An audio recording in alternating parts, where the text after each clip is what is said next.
ஹல்லேலூயா. கர்த்தர் நல்லவரும் நன்மை செய்கிறவருமாய் இருக்கிறார். கிறிஸ்துவுக்குள் பிரியமானவர்களே, எபிரெய 5ஆம் மாத வாக்குத்தத்த வசனம். அபிஷேகத்தினால் நுகம் முறிந்து போம். ஏசாயா 10ஆம் அதிகாரம் 27ஆம் வசனம். கிறிஸ்து என்றால் அபிஷேகம் செய்யப்பட்டவர் என்று பொருள். கர்த்தராகிய இயேசு கிறிஸ்துவினிடத்தில் நாம் போகும்போது நம்முடைய நுகங்கள், பாரங்கள் மலை போல் இருந்தாலும் அது பனி போல கரைந்து போகும்படியாய் செய்ய இயேசு வல்லவராயிருக்கிறார். அபிஷேகம் தேவன் தம்முடைய பிள்ளைகளுக்கு வல்லமையையும் அதிகாரத்தையும் கொடுக்கிறது. பழைய ஏற்பாட்டில் இந்த அபிஷேகம் 3 மேல் கொடுக்கப்பட்டது. அபிஷேகம் ஆலயத்தின் மேல் இருந்தது. இருளின் ஆதிக்கத்தில் இருந்த ஜனங்கள் ஒளியான தேவனிடத்தில் வந்தபோது அவர்கள் வாழ்க்கையில் இருந்த இருள் விலகி வெளிச்சத்தின் பிள்ளைகளாய் மாறினார்கள். வேதம் சொல்கிறது, முற்காலத்திலே நீங்கள் அந்தகாரமாய் இருந்தீர்கள், இப்பொழுதோ கர்த்தருக்குள் வெளிச்சமாய் இருக்கிறீர்கள், வெளிச்சத்தின் பிள்ளைகளாய் நடந்து கொள்ளுங்கள் என்று சொல்லுகிறது.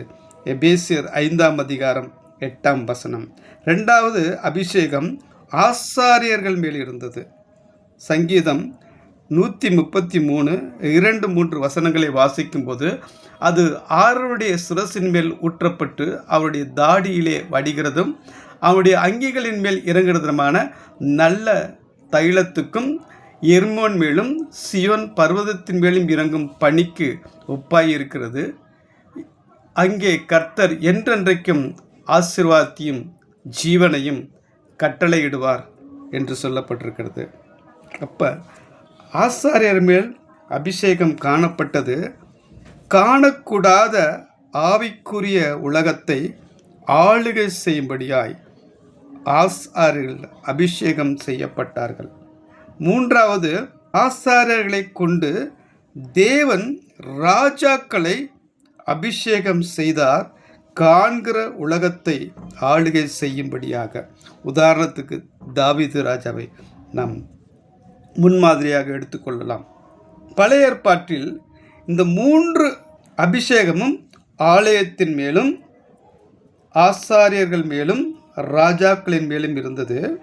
ஆனால் புதிய ஏற்பாட்டில் இந்த 3 அபிஷேகத்தையும் தேவன் தம்முடைய பிள்ளையாகிய உங்கள் மேலும் என் மேலும் வைத்திருக்கிறார். நாம் தேவனுடைய ஆலயமாய் இருக்கிறோம். தேவன் சொன்னபடி நீங்கள் ஜீவனுள்ள தேவனுடைய ஆலயமாய் இருக்கிறீர்களே. 2 கொரிந்தியர் 6ஆம் அதிகாரம் 16ஆம் வசனம் சொல்கிறது. 2வது, தேவன் நம்மை ஆசாரியராகவும் ராஜாக்களாகவும் தெரிந்து கொண்டிருக்கிறார். அதற்கு அடையாளமாக தேவன் ஒரு கிரீடத்தை கொடுத்திருக்கிறார். வேதம் சொல்கிறது, அவனுடைய தேவனின் அபிஷேக தைலம் என்னும் கிரீடம் அவன் மேல் இருக்கிறதே, நான் கர்த்தர். லேவி 21:12 சொல்லப்பட்டிருக்கிறது. அந்த அபிஷேகம் தேவ பிள்ளைகளுக்கு அது கிரீடமாய் இருக்கிறது. ஆவிக்குரிய மண்டலத்தையும் பூமிக்குரிய மண்டலத்தையும் ஆளுகை செய்யும்படியாய் கர்த்தர் அதிகாரம் கொடுத்திருக்கிறார். யோசுவா சூரியனையும் சந்திரனையும் ஒரு நாள் முழுவதும் நிறுத்தினார். எலியா நம்மை போல பாடுள்ள மனுஷனாய் இருந்தும் மழை பெய்யாதபடி வானத்தை அடைத்தார். அவர் ஜெபித்தபோது மீண்டும் மழை பெய்ய கர்த்தர் உதவி செய்தார்.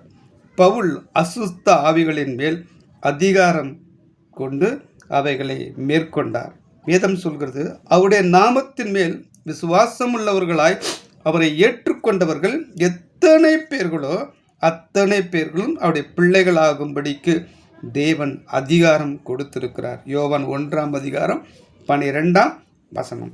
வேதம் சொல்கிறது, நீங்கள் உங்களை அந்தகாரத்திலிருந்து தம்முடைய ஆச்சரியமான ஒளியினிடத்திற்கு வலவரத்துடைய புண்ணியங்களை அறிவிக்கும்படி தெரிந்து கொள்ளப்பட்ட சந்ததியாயும் ராஜரீகமான ஆசாரிய கூட்டமாகவும் பரிசுத்த ஜாதியாகவும் அவருக்கு சொந்த ஜனமாகவும் இருக்கிறீர்கள் என்று 1 பேதுரு 2:9 சொல்கிறது.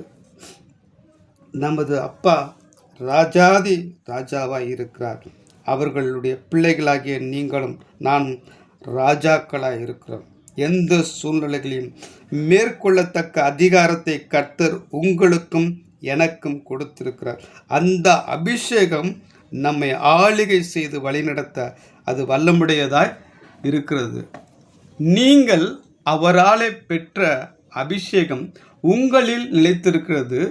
ஒருவரும் உங்களுக்கு போதிக்க வேண்டியதில்லை. அந்த அபிஷேகம் சகலத்தை குறித்தும் உங்களுக்கு போதிக்கிறது. அது சத்தியமாய் இருக்கிறது, பொய்யல்ல. அது உங்களுக்கு போதித்தபடியே அவரில் நிலைத்திருக்கிறார்கள். 1 யோவான் 2:27. அபிஷேகம் இந்த மாதத்தில் கர்த்தர் நம்ம அளவில்லாமல் கொடுத்து எல்லா சூழலிலும் வெற்றி சிறக்கும்படியார் கர்த்தர் கிருபை செய்ய தேவன் வல்லமுடையவராக இருக்கிறார். கர்த்தருடைய பரிசுத்த நாமத்துக்கு மகிமை உண்டாவதாக. ஆமென்.